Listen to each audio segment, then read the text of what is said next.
জীবনের প্রথম একটা দেখাশোনা বাড়ি ছিল। আমি এর আগে কোনোদিন কোনো দেখাশোনা বাড়িতে যাইনি। দেখাশোনা কাজ ছিল সেটা পরে অন্য সময় জানাবো, এক্ষুন জানাচ্ছি না। দেখাশোনা বাড়িতে গিয়ে ফার্স্ট মিষ্টি দিয়েছিল, কোল্ড ড্রিঙ্কস দিয়েছিল। হ্যাঁ, সব কিছুর ভিডিও ক্লিপস আমি নিতে পারিনি, কারণ দেখাশোনা বাড়িতে সবাই আসা যাওয়া করছিলো, লজ্জা লাগছিল। তারপর মাম্মাম একটা মিষ্টি খাচ্ছিল, পরে ফল এসেছিলো, চা ছিল, আরও অনেক কিছু ছিল।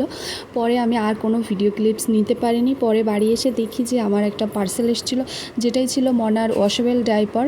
এই ডাইপারগুলো খুবই ভালো, আমি বেশ কিছুদিন ধরে ব্যবহার করছি, ভীষণ ভালো। যারা ব্যবহার করে তারা জানে, কারণ ওয়ান টাইম ডাইপার এখন গরমের সময় দেওয়া যায় না, মাম্মামের ভীষণ কষ্ট হয় আর আনকমফোর্টেবল ফিল করে। এইসব ডাইপারগুলো ঠিক আছে, পরে আবার ব্যবহার করে আবার ওয়াশ করে ক্লিন করে আবার ব্যবহার করা যায়, ভীষণ ভালো। যদি কারোর লিঙ্ক লাগে তাহলে আমায় কমেন্ট করবেন, অবশ্যই আমি দিয়ে দেবো।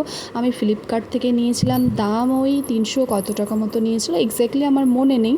বাট যদি কারোর লাগে লিঙ্ক চাইবেন, কমেন্ট করবেন, আমি দিয়ে দেবো। বাই, সবাই ভালো থাকবেন।